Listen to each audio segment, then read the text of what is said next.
ఎంత ఏడుస్తూ ఉంది. ఆ ఏడ్చే మూమెంట్లో నాకు కళ వచ్చిందనమాట. అప్పటికి ఇంకా తను ప్రెగ్నెంట్ కాలేదు. అక్కడ నాన్న చైర్లో ఉన్నాడు, తను నాన్న పక్కన నిలబడింది. రత్న ఎప్పుడైనా నాన్నకి అన్నీ వడ్డించేదంతా వీళ్ళు ఎక్కువ చేసేవాళ్ళు. నేను బాత్రూంలో ఉన్నా, బేబీ ఇట్లా అని నన్ను పిలిచాడు. నేను తొందరగా చూస్తేనే ఇలా పాపను చూసి ఈ పాప ఎట్లుందో అట్లా ముందే నేను చెప్పిన. ఈ పాపను చూసి నాకు ఇస్తుంటే అది రత్న పాప నాకు ఎందుకు ఇస్తున్నావు అన్నాను. ఇంకా అంతే వెంటనే మెలకు వచ్చింది. అది రత్న బాబా నాకెందుకు ఇస్తున్నావు నాన్న తనకు చెప్పిన ఒక 1 వీకే తను ప్రెగ్నెంట్. 1 వీకే తర్వాత నేను చెప్పిన ఆ పిల్లకు నాకు నాన్నకి ఇచ్చేటప్పుడు జుట్టు బాగుంది, తెల్లగా ఉంది ఆ పిల్ల అని చెప్పిన. తెల్లగా ఉంది, ఆ ఫేస్ కూడా రౌండ్ షేప్లోనే అట్లనే ఉంది, కొడుకులాగా లేదు, ఇంకా మంచిగా ఉంది. దేవుడి బిడ్డను దీవించిన దాకా ప్రాణం చేద్దాం. ప్రేమగల ప్రభా మీకు ఎంతగా వందనాలు స్తుతులు స్తోత్రం చెల్లించుకుంటున్నాం ప్రభా. మీరు గర్భంలో నింపబడక మునిపే దైవజనుల ద్వారా తెలియజేసిన ఈ బిడ్డ దోషం గల దేవుడి బిడ్డగా కరుణాపీఠంలో సమృద్ధిగా ఈ బిడ్డ గర్భంలో నుంచి పిండంలో ఉన్నప్పటి నుంచి వాక్యం విని వాక్యం చెప్పగలడానికి వాళ్ళ తల్లికి సహకరించిన ఈ బిడ్డను దేవా ప్రార్థించినప్పుడంతా కూడా మూమెంట్స్తో నేను స్తుతించిన ఈ బిడ్డను జ్ఞానాత్మకంగా నింపి నీ ఎందుకు భయభక్తి గల బిడ్డగా నీకు ఇష్టమైన బిడ్డగా నీ సొంత సంపాద్యంగా నీ సొత్తుగా మార్చుకొని నా ప్రభా రత్న కంటే మంచి వెప్పన్గా మీరు వాడుకుంటండి. ఇక్కడ ఎంత సేవలో రత్న బలవంతుడా బాగా చూపిస్తున్నాం అయ్యా. మీ ప్రేమకై, మీ దయకై, మీ జాలికై మరి ఒక మారు ప్రభా మీ ప్రేమతో ప్రభా కన్నిక్కరపడి ప్రభా నూతన సంవత్సరంలో ప్రభా మరి ఫిబ్రవరి మాసంలో కన్నిక్కరపడి ప్రభా దయ చూపించి ప్రభా అయ్యా రావాలి అనుకుంటున్నప్పుడు ప్రభా మరి చెల్లి కన్నులో ఉన్నప్పుడు ప్రభా చాలా బాధపడినప్పటికీ ప్రభా మాకు సరళమైన ద్వారా కరెక్ట్ టైంలో తీసుకొచ్చినందుకు మీకు లెక్కలేని వందనాలు చెల్లిస్తున్నాను ప్రభా. వెళ్ళాలనుకున్నప్పుడు తొందరపడొద్దని మీరు సెలవిచ్చినారు ప్రభా. మరి అనుకోకుండానే నా తండ్రి మీరు ఇక్కడ చేర్చినందుకు మీకు లెక్కలేని వందనాలు చెల్లిస్తున్నాను ప్రభా. అయ్యా మా స్థితి మా గతి కాదు, కానీ కేవలం మీ దయ, మీ జాలి, మీ కనికర, మీ కృప చొప్పున ప్రభా ఈ సహవాసానికి పిలిచిన వాడు నమ్మదగిన దేవుడుగా మీరు ఉన్నారు. మేము కూడా ప్రభా నమ్మదగిన దేవుడికి నమ్మకంగా ఉండడానికి ఏం నేర్పించండి. మరణ పర్యంతం వరకు ప్రభా పిలిచిన ఆ పిలుపు ప్రభా ఆ సంవత్సరంలో పిలిచిన ఆ పిలుపుకి తగినట్టు బ్రతకడానికి నేర్పించండి ప్రభా. అయ్యా ఎల్లప్పుడూ మా పక్షంలో విజ్ఞాపన చేసినందుకు మీకు లెక్కలేని వందనాలు చెల్లిస్తున్నాం ప్రభా. మరి ప్రభా మీ సిలువకు అప్పగించడానికి ముందు ప్రభా మరి మీరు గిచ్చమనే తోటలో చేసిన ఆ ప్రార్థన మేము జ్ఞాపకం చేసుకోవడానికి సహాయం చేయండి ప్రభా. అయ్యా ఎంత వేదన, ఎంత బాధ, ఎంత శ్రమను మీరు ప్రభా మరి ఆ ప్రార్థనలో ప్రభా మరి చెమట రక్త బిందుగా మారటానికి ప్రభా మరి శరీరంలో ఎంత స్థితి ఉంటే ప్రభా మరి ఏమి జరిగింటే ప్రభా మరి చెమట రక్త బిందువుగా మారుతున్నారు ప్రభా. మరి ఎంత శ్రమను అనుభవించాలని ప్రభా ఎంత బాధతో, వేదంతో, భారంతో కన్నీటితో ప్రార్థన చేశారు. మాకును ప్రభా ప్రతిదీ మీరు నేర్పించండి. ఇది నేర్చుకునే సమయం ప్రభా. ఒక్కసారి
దుష్టశక్తులన్నీ కూడా లయపరచు.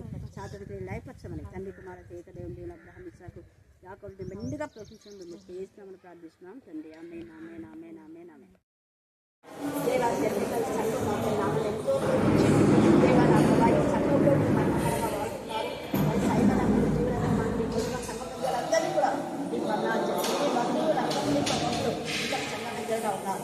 మరి నా ప్రభుత్వం సత్యనారాయణ వైద్యులు వాడుకుని సంఘంలో ఏమేమి కార్యక్రమం చేయడానికి ఉపవాస ప్రార్థనలో ప్రతిష్ఠితంగా దయచేయమని మీరు కొత్త జీవితంలో చేతితో కష్టాజితం చూపించమని ఇక్కడ ఉన్న విద్యార్థులందరికీ జ్ఞానం దయచేసి విజయం దయచేయమని ఏ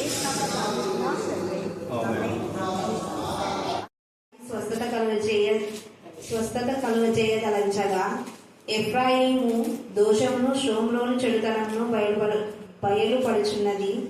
జనులు మోసము అభ్యాసం చేసెదరు, కొల్లగాట్రై లోపలి చొరబడుదురు, బందిపోటు దొంగలై బయట దోచుకొందురు. తమ క్రియల చేత వారు చిక్కుపడి ఉన్నను అవి నా సముఖముననే జరిగినను మన చెడుతనము ఆయన జ్ఞాపకం చేసుకొనడని తమలో తాము అనుకుందురు. వారు చేయు చెడుతనమును చూచి రాజు సంతోషించును, వారు కల్లాలాడుట అధిపతులు విని సంతోషించుదురు. రొట్టెను కాల్చువాడు ముద్ద పిసికిన తర్వాత ముద్దంతయు పొంగు వరకు పొయ్యిని అధికంగా వేడి చేసి ఊరకుండునట్లు వారందరూ మానని కామాతురత గలవారై ఉన్నారు. మన రాజు దినమున అధిపతులు అతని ద్రాక్షారస బలము చేత మత్తిల్లి జబ్బుపడిరి. రాజు తానే అపహాసములకు చెలికాడాయను. పొయ్యిలో పడినట్టు వారు తమ హృదయములను మాటులోనికి తెచ్చుకొని ఉన్నారు. తమలో రొట్టెలు కాల్చువాడు రాత్రంతయు నిద్రపోయినను ఉదయమున పొయ్యి బహు మంట మండి కాల్చున్నది. పొయ్యి కాలినట్లు వారందరూ బహు మంట మండి తమ న్యాయాధిపతులను మృంగివేయుదురు. వారి రాజులందరూ కూలిరి, వారిలో నన్ను స్మరించువాడుగడును లేడు. దేవుడు ఎఫ్రాయిము అన్యజనులతో కలిసిపోయెను, ఎఫ్రాయిము ఎవరును త్రిప్పివేయని అప్పం వంటి వాడాయను. దేవుడి పరిశుద్ధ లేఖను దీవించి ఆశీర్వదించుగాక. నీకు ఇవ్వవలసిన ఘనత ఇవ్వకనే అనేకులు అనేక శోధంలో వేదంలో రోజంలో పడిపోతున్నారు. ప్రస్తుత సమాజం ఎంత భయంకరంగా ఉందో మీరు చూచుచున్న దేవుడు, మీరు మమ్మల్ని స్వస్థపరచాలని అనుకుంటున్నారు కానీ స్వస్థ పొందలేని బ్రతుకులు, శుద్ధి చేయాలనుకున్నా శుద్ధి కాని బ్రతుకులు. ప్రభావ దేవా, మమ్మల్ని మీరు ఆశీర్వదించాలని ఎంత ఇష్టపడుతున్నారు కానీ ఆశీర్వాదం నా తండ్రి దేవా దూరమయ్యే విధానంలో ప్రతి మనుషుని యొక్క ప్రవర్తన నీకు అస్సయ్యని కలిగించేదిగా నా తండ్రి మీరు చూస్తున్న దేవుడు. నాయన మీకే స్తోత్రం, మీకే స్తోత్రం, మీకే స్తోత్రం. సమస్తం ఎరిగిన దేవుడుగా ఉన్నందుకు మేము స్తుతిస్తున్నాం, మహిమపరుస్తున్నాం, ఘనపరుస్తున్నాం, ఆరాధిస్తున్నాం. ఇప్పటి స్థితిని మాత్రమే నా తండ్రి మానవుడు గ్రహిస్తున్నాడు కానీ గతంలో నా ప్రభావ నా తండ్రి మీకు విరోధంగా చేసిన వాటన్నింటినీ జ్ఞాపకం చేసుకుని పశ్చాత్తాపడి నీ తండ్రికి రావటం లేదు. యేసయ్యా దేవా, కేవలం ఈ రోజు జరిగిన దాన్ని బట్టి లేదా నిన్న జరిగిన దాన్ని బట్టి అంచనాలు వేయడం కాదు ప్రభా. మా బ్రతుకులో ఎంత వరకు నా తండ్రి దేవా మేము స్తుతించి మహిమపరిచి గణపరిచి యథార్థంగా నిజాయితీగా నీ చిత్తానుసారంగా నా తండ్రి మేము జీవించాము ఆత్మ పరిశీలన చేసుకోవడానికి మీ కృపాసారం దయచేయండి. దావీదుకి ఇచ్చిన పశ్చాత్తాప జీవితం దయచేయండి. దావీదు ఇక మీద ఎప్పుడు పాపం చేయకుండా జీవించాడు కదా, అలాంటి నిర్దోషమైన హృదయం, నిష్కలంకమైన హృదయం బాగా ప్రతి ఒక్కరికి దయచేయమని చదువున్న లేఖన భాగం బట్టి మేము స్తుతించు ఎఫ్రాయిము లాగా మేము ఉండగా మీరే మమ్మల్ని కనికరించండి, కనికరించండి, కనికరించండి, కనికరించండి. దేవా, మేము నీకు మహిమకరమైన విధానంలో నీకు మహిమ తెచ్చింటే బిడ్డలుగా దేవా మాకు ఆశీర్వాదకరమైన జీవితం ఇతరులకు నా ప్రభావ సహకరించే నేచర్ మాకు దయచేయమని యేసు శక్తిగల నామమున ప్రార్థిస్తున్నాం తండ్రి. ఆమేన్ ఆమేన్. చెప్పలేదేమి, ఏం చెప్పలేదు. ఆమె కుండ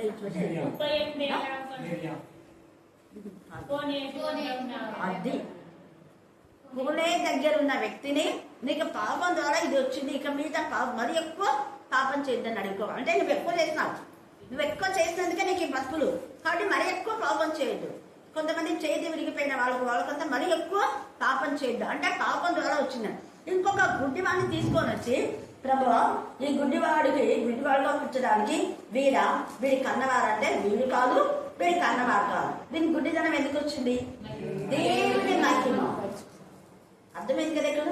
ఆ గుండితనం నీకు వచ్చినటువంటి సమస్య నీ ఇంటిలో చాలా మంది ఏం శాపమక అంటుంటారు. దేవుని మహిమ కోసం వచ్చిందేమో ఆలోచించుకో. నిదానంగా దేవుడు నిజంగా ఎమ్మెల్యే మొక్క జీవితంలో అయితే దేవుని మహిమనే. 5 ఏళ్ళు ఆమెకి రాకపోవడానికి ఆమె మళ్ళా 30 ఏళ్ళు వాళ్ళ బిడ్డకు ఖచ్చితంగా ఇస్తారు దేవుడు ప్లాన్ చేసి. హల్లెలూయా, హల్లెలూయా. నేను చాలా చెప్పాను, ఎవరైనా మనం ఎంత ఏడ్చిందో, ఇప్పుడు నా మనసు ఎవరైనా నొప్పించినారు కూడా వాళ్ళకి ఎంత నష్టం వస్తారు. కానీ నేను ఒక్క దాని కోసం బాధపడినా అంటే దానికి రెట్టింపు కాదు, ఇంకా 10 కానీ దేవుడు నాకు ఇచ్చినాను సాటిస్ఫై చేస్తాను. హల్లెలూయా. ఇప్పుడు అదే మీ మధ్యన ఇంకా చాలాసార్లు, ఇది ఒక్కటే కాదు, ఎన్నో చిన్న విషయంలో కూడా ఎవరైనా నన్ను బాధ పెట్టినా అంటే నేను వెంటనే చెప్తా. ఎందుకు అంటే నాకు తండ్రి అన్నదమ్ములు అక్క చెల్లి నేను ఎవ్వరికి ఎప్పుడు చెప్పుకోవాలి. చిన్నప్పటి నుంచి కూడా ఏది వచ్చినా దేవుడికి మాత్రమే చెప్తా. అప్పుడు దేవుడు అంటే నేను నీకు తండ్రిగా కేర్ తీసుకున్నా కదా, నువ్వు చూస్తావు, నీకు బాధ పెట్టిన వాళ్ళ పరిస్థితి ఏంటో నువ్వు చూస్తావు అన్నాడు. అంతే. నువ్వు వింటావు, చెవులతో కన్నులతో చూస్తావు. చూసినాను, విన్నాను, ఇంకా అంతకంటే ఏం కావాలా? అంతకంటే ఏం కావాలి? హల్లెలూయా, హల్లెలూయా. నీకు కావాల్సిన సహాయం నేను ఇస్తాను. అది దేవుడు చేసింది. ఇక్కడ ఎఫ్రాయిము ఎన్నిసార్లు ఏదో చిన్న వాటికి వేరే అన్యుల దగ్గరికి పోయి అన్యులతో సహవాసం చేసి అన్యులతో మరి దేవునికి విరోధమైనటువంటి పాప కార్యాలను చేసి కామాతులతో అన్యులతో సహవాసం చేశారు. అందుకని ఇక్కడ చూడండి ఎన్ని దేవునికి విరోధమైన కార్యాలు. తర్వాత ఏం చేస్తున్నాడు? అతన్ని అధిపతులు ఏంటి, ఇక్కడ రాజులేమో చేసిన తప్పుకు సంతోషిస్తున్నారంట. తర్వాత ఎవరు? మన రాజు దినమున అధిపతులు అతని ద్రాక్షారస బలము చేత మత్తిల్లి జబ్బుపడి. ఎందుకు వాళ్ళకి రోగం వచ్చింది? ద్రాక్షారసం. దేవుడికి ఇవ్వాల్సిన ఆనర్ ఇవ్వకుండా ఇష్టాంతరమ తినుమో తాగుమో సుఖించు, వేరే వాళ్ళతో ఇంకొట్టున్నాడు. దేవుడిని స్థుతించవద్దు, బలపరచడం వద్దు. తమ కడుపులు నింపుకోవడానికి మాత్రమే వాళ్ళు చూస్తున్నారు. స్వార్థం. రాజు తానే అపహాసకులకు చిలికాడని, అందుకనే తాగి మత్తిల్లి మరి ఆ దేవునికి విరోధమైన విధానంలో వాడు పడిపోవడం, వేరే వాళ్ళు చూసి ఏం చేస్తారు? అపహాస్యం చేస్తారు కదా, చేస్తారు. అధిపతులు అధికారులు చేసి అద్వేక పనులు కొందరు చూసి వీళ్ళు ఏంటి ఇలా చేశారని అపహాస్యం చేస్తారు. వాళ్ళ బ్రతుకులు నీచాంగా మారినప్పుడు పొయ్యిలో పడినట్లు వారు తమ హృదయములను మాటలోనికి తెచ్చుకొని ఉన్నారు. చూడండి, పొయ్యిలో పడినట్లు వారు తమ హృదయములను, అంటే పొయ్యిలో పడితే ఏమైతుంది? ఇది ఆలోచించండి. ఇది ఆలోచించి అండర్లైన్ చేసుకొని రోజు ధ్యానం చేయండి. మన హృదయం పొయ్యిలో పడి మండుతున్నట్టుగా ఉందా, లేదా వాక్యంలో పడి ఆనందిస్తున్నా? మన ఆత్మ గంటలు వేయాలి. మన ఆత్మ హృదయము ఎంతగానో ఆనందించాలి ప్రభుడు. అక్కడ అంతమంది రాళ్లతో కొట్టినా కూడా ఇక్కడ ఎంత ఇదిగా అపోస్తల కార్యం 7వ అధ్యాయంలో స్టెఫెను ఏమాత్రం సంతోషంగా తండ్రి ఆత్మను చేర్చుకున్నాడు. దేవుళ్ళు అక్కడ ఆనందం. దేవుని యొక్క రాజ్యంలో 21వ అధ్యాయం ప్రకటన టైం లేక ఆలోచన మధ్యాహ్నం చెప్పలేదు. అక్కడ చూస్తే అక్కడ ఆకలి ఉండదు, దాహం ఉండదు, అక్కడ ఏ చింత దిగులు ఏముండదు, ఎప్పుడు ఆనందమే, ఎల్లప్పుడూ ఆనందమే. పరలోక రాజ్యంలో ఆ శ్రేష్టమైన దేశంలో వీళ్ళు రాళ్లతో కొట్టినా, వీళ్ళు అవమానపరిచినా, వీళ్ళు బాధపరిచినా మంచి చెప్తే వాడు బాధ పెట్టాడు. స్టెఫెన్ వాడితో చెప్పాడు, మీరు అలా చేయొద్దండి, దేవుడు ఉగ్రత. మీ పిల్లలు అలా చేశారు, మీ పిల్లల కంటే నీచంగా ఉన్నారు, మీ పిల్లల కంటే ఇంకా ఎక్కువ కోపం చేస్తున్నారు. దాని ద్వారా దేవుని ఉగ్రత వస్తుంది. వద్దు, అలా చేయొద్దండి అంటే ఎంత ఇదిగా ముసుకురారా, మీ హృదయాన్ని దేవునికి విననకుండా చేస్తున్న వారరాలా అనేసరికి కోపంతో మండిపడే రాళ్ళతో కొట్టి చంపారు. చచ్చిపోయినందుకు ఏం బాధపడ్డారు, రాళ్ళతో కొట్టినందుకు బాధపడ్డారు. ఆకాశం తెరబట్టి నేను చూస్తున్నా, దేవుని సింహాసనం నందు యేసయ్య ఆసనుడై ఉన్నాడు, కృపాసనంలో ఉన్నాడు.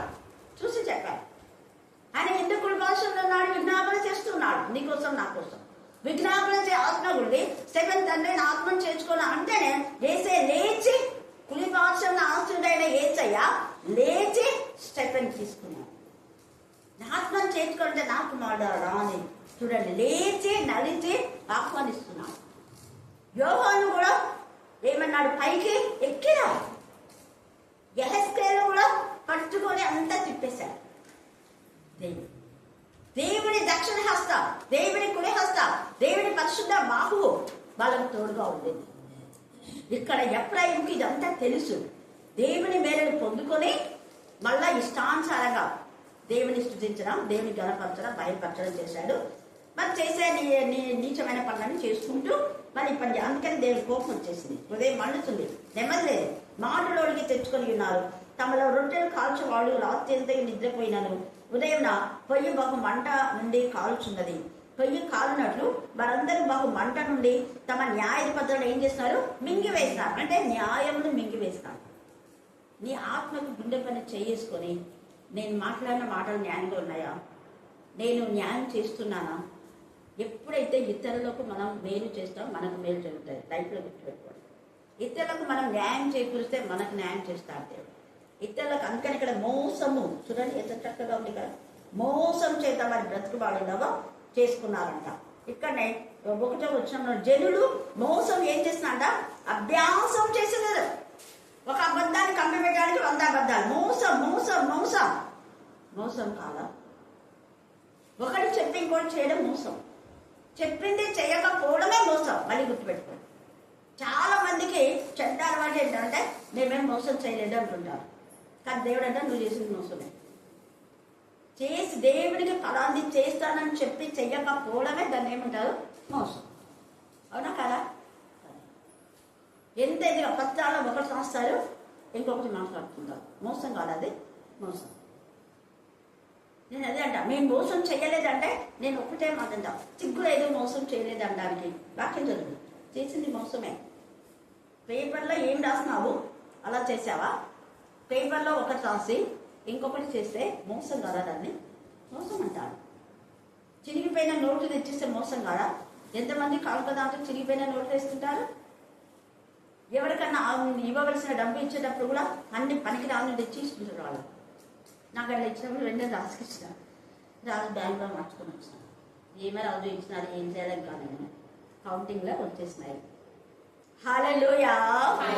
చెప్పిస్తారు కొంతమంది, అక్క ఇది నలిగిపోయింది, ఒకవేళ పోకపోతే నాకు ఇవ్వండి అని చెప్తారు. కొంతమంది చెప్తారు. Genuine persons. అది దేవుడు మన నుంచి కోరేది అదే. దేవుడి పిల్లలంటే యథార్థంగా ఉండాలా, నిశ్చాయితీగా ఉండాలా, భయంతో భక్తితో ఉండాలి. మిగతాది ఏదైనా మన నోటి నుంచి వస్తే అది అబద్ధికుని నోటి నుండి వచ్చేది. వాడు అబద్ధానికి జనకుడు, దుష్టు నుండి వచ్చేది. దుష్టులకు నెమ్మది ఉండదు. వాడు సర్ప సంతతి అనే మాట వాక్యంలో ఉంది. కాబట్టి దేవునికి మహిమకరంగా మోసం చేయకుండా, మోసం లేని జీవితంలో, శుద్ధ హృదయంతో మనం దేవుని వాక్యంతో మనం నింపబడితే తిప్పివేయబడినే అప్పం లాగా అయిపోదు. ఎందుకంటే వీళ్ళు న్యాయంలో తీసేసుకున్నారు కాబట్టి, ఇక్కడ వీళ్ళలో న్యాయం లేదు కాబట్టి దేవుడు న్యాయం అడుగుతున్నాడు. నేను ఇంతగా నిన్ను ప్రేమించి ముందు బిడ్డగా చేసి నిన్ను ఇంత పెద్దవాళ్ళు చేస్తే నువ్వేం చేస్తున్నావు? ఇప్పుడు ఎదిగి దేవుని ఇష్టానుసారంగా ఎప్పుడు పడితే అప్పుడు దేవునికి వలసిన ఘనత ఇవ్వడం లేదు. అందుకని ఎఫ్రాయిము ఏం చేస్తున్నాడు? మోసం పూరితమైనటువంటి అభ్యాసం చేసుకున్నాడు. అన్ని జనులుగా కలిసిపోయాడు. 8వ వచనంలో ఎఫ్రాయిము అన్ని జనులుగా కలిసిపోయింది. ఒకటి, ఎఫ్రాయిము తిప్పివేయబడని అప్పం పట్టే వాడాయను. 3వది, అతని బలము మృంగివేయబడను. 4వది, అతనికి నెరసిన వెంట్రుక అంటే వయస్సు వచ్చినా కూడా తెలియలేని బతుకులు. ఇంత పెద్దనైనా నేను ఇలా చేయొచ్చునా, అంత పెద్దదాన్నైనా నేను ఇలా చేయొచ్చునా అన్న ఇంగిత జ్ఞానం లేకుండా ఎఫ్రాయిం ప్రవర్తిస్తున్నాడు. అంటే ముసలితనం అయినా కూడా చాలా మంది వ్యభిచారం చేస్తున్నారు అన్నదానికి ఇది నిదర్శనం. ఎస్, ఇప్పుడు ఉన్నారు అలా ముసలి వాళ్ళేలే అనుకుంటున్నారని. చాలా మంది ముసలి వాళ్ళు భయంకరమైన పాపపు ఆలోచనలు ఉన్నాయి. అందుకనే దేవుడు ఇక్కడ ముందే రాసి పెట్టాడు. ఇక్కడ అందుకనే తన తల మీద నెరసిన వెంట్రుకలు కనబడుచున్నాను అని అతనికి తెలియదు. ఇశ్రాయేలుకున్న అతిశయాస్పదము అతని మీద సాక్ష్యం పలుకును. ఇంత జరిగినను వారు తమ దేవుడైన యెహోవా యొద్దకు తిరక్కై ఉన్నారు, ఆయనను వెదక్కై ఉన్నారు. ఎఫ్రాయిము బుద్ధి లేని పిరికి గుండె గలవాడు. 4వది పిరికి గుండె అంటే ధైర్యంగా దేవుని విషయంలో మరి మాట్లాడేవాడు కాదు. పిరికి గుండె. ఎంత దేవుడు మేలు చేసినా కూడా విశ్వాసఘాతకుడైపోయాడు. తిప్పివేయబడి బాగు చేయాలనుకున్నా కూడా తిప్పివేయబడే నాకు. ఒకవేళ రొట్టె మనం అంతా చేసి ఇరిగిపోతే మళ్ళా కలుపుకొని 10 సార్లు ఇరిగిపోయినా 10 సార్లు కలిపి చేయొచ్చు. కానీ రొట్టెని తీసి పెన్నం పైన వేసిన తర్వాత అది సరిగా కాలకపోయినా మనం తినకుండా జంతువుల కన్నా వేస్తాం. అవునా? కానీ తిప్పి వేయకుండా మాడిపోయినాడు అనుకో, మాడిపోతే ఎవరికో జంతువులు తింటాయా? ఆ పెన్నము పనికి రాదు. నాన్న పెన్నని మళ్ళీ 2 రోజులు నానబెట్టాలి. ఇంకొకరికి రొట్టె చేయడిగా ఒకరికి ఉపయోగకరంగా లేని బతుకు ఎవరికి సహకరించే నేచర్ లేదు. ఇతరులకు ఉపయోగపడని జీవితం అది వేస్ట్. మనకున్నది ఏదైనా అందరికీ ఉపయోగపడాలా ఉంటే దేవునికి మహిమ అప్పుడు మనకు ఆశీర్వాదం, ఇతరులకు మన నుంచి ఆనందం. మనం ఇతరులకు ఆనందాన్ని కలగజేస్తున్నామా, బాధను కలగజేస్తున్నామా? ఇతరులు మోసగిస్తున్నామా, దేవుని మోసగించినట్టే.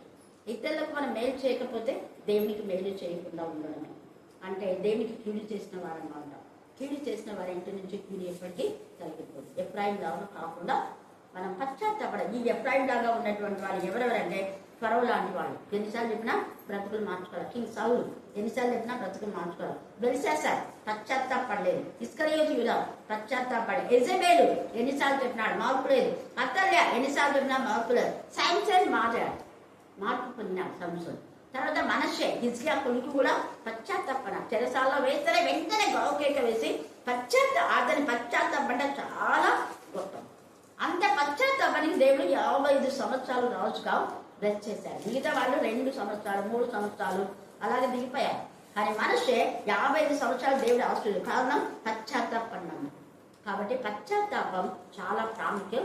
మనము పశ్చాత్తాపడి మనసు తిప్పుకొని మన హృదయాన్ని చించుకొని దేవుని సన్నిధికి వచ్చి, చించబడిన హృదయంలో, గాయం చేయబడిన హృదయంలో, మరి మనకు చెత్త చికిత్స చేసినటువంటి హృదయాన్ని గుండె కోతలో దాని లోపల మన 4 గదుల్లో వాక్యంతో నింపబడి దేవునికి మహిమ కలగాలి జీవితం. దేవుడు ఈ లేఖన భాగాన్ని దీవించి ఆశీర్వదించుగాక.